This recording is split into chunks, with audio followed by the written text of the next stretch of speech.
هذا النور شفاء صدور فاض وعطر كل لسان وهنا حلق. السلام عليكم ورحمة الله وبركاته. رب اشرح لي صدري ويسر لي أمري. Actually, I'm not prepared to give a speech, but then so just a sharing from my experience of how I came to the madrasa and what happened here. So Alhamdulillah, I grew up in Hong Kong, and in Hong Kong we have a very good system of madrasas for a very long time. There have been madrasas in every masjid, and a lot of madrasas run solely for the purpose of teaching the children Quran and the ilm of the deen. So I grew up in that environment. Alhamdulillah, we used to go to Kaulun Masjid, and then once I finished primary school, I went to do Hifz. Now, initially what happens is in Hong Kong, the normal system is that you go to school in the morning, then you go to the madrasa for 5, 6, and then you up to 8. After Isha, then you go back home. That's the normal system. So I went to India for 3 years. Alhamdulillah, I did Hifz in a madrasa. Completely, it's a boarding madrasa. So you wake up in the madrasa, you sleep in the madrasa, you wake up for tahajjud, and then you stay there, and then you sleep there, you eat there. Everything is in the madrasa.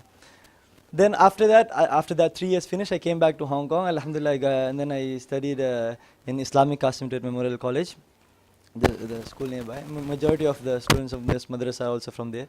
So I studied there, and I realized that okay, something is missing. Alhamdulillah, Islamic college offers Islamic courses, but then still the rest of the day that you spend it's either not away from the from you feel that okay, you're missing the some things over there. I used to go to the Tung Chung Madrasa at that time. So, but it's like I live in Tung Chung, go to Chaiwan, 1.5 hour travel back to Tung Chung, and then I go to the madrasa very late, 7 o'clock, 8 o'clock, and the madrasa finishes at 8, and then it's a very short amount of time. So after that, what happened was like okay, then I came to I came to know that there was a madrasa, Turkish madrasa existed, that that you can stay in the madrasa and you can also get the deen and the dunya. So I was like, mashallah, it's a great opportunity, And so I from my friends, they were staying here, so I came and I stayed, and then I understood that okay, it's really useful. Why? Because I had tasted both. I had tasted a full-time madrasa, and I had tasted part-time madrasa. And when you are staying in a madrasa boarding, when you are living in a madrasa, the tarbiyah that you get, both Adnan has mentioned and Emaan has also mentioned, the tarbiyah you get does not only pertain to that 2 hours. The ustad stays with you for a whole day. He sees your akhlaq, he sees your character, and then he can give you advice based on what you're doing. And it also gives you the opportunity to live your life, to remind yourself to live your life according to the sunnah. So since you wake up till you go back to sleep, you sleeping according to sunnah, you waking to sunnah, and everything that you are doing in between, you can try to mold it as per of the sunnah, the way of the deen.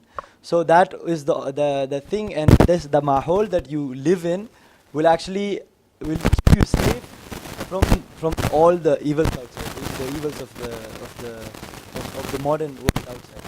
So once you get into university, that's when you will realize that you don't have enough time to give for the deen. Right? So first I studied up to Form 6, then I went to university. Once I went to university, there was no one to tell you to go to the madrasa. There is no one to push you to do certain things. What happened was I used to miss my fajr. When I used to stay in the university, I used to miss my fajr, and I was worried because I just had graduated, I just had finished from the madrasa and went. So I was worried, I was missing my fajr, and sometimes the salah would become qala. So I was worried. So I said, okay, you know what? Let me just go back to the madrasa, back to that setting, and then refresh your iman and be in that mahol will protect you. So I came back to the madrasa, and I stayed in the madrasa for another 6 months, and in that time I was in the university.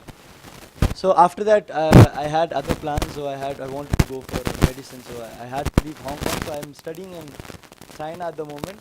So that's I come back on the weekends. So it's a weekend. So alhamdulillah, and I've been given the opportunity to share. So when we here sitting here, alhamdulillah, most of us, or nearly all of us, have been are either within with good people, pious people, or are with the people of knowledge. But what we see outside is a vast majority of the community does not have the opportunity to be with the Quran, to be with people of the Deen, and they are surrounded with the evils of the society and things that brings you away from the Deen. So, and I think that in that situation, a madrasa that you can stay in completely and that can completely mold your life is actually something that has to be treasured. And I hope that inshallah, and I pray that in this madrasa in itself, the madrasa reach its full capacity, and inshallah, hopefully that we can have more and more madrasas. The madrasa get larger and the madrasa community here gets larger, inshallah. Jazakumullah khairan.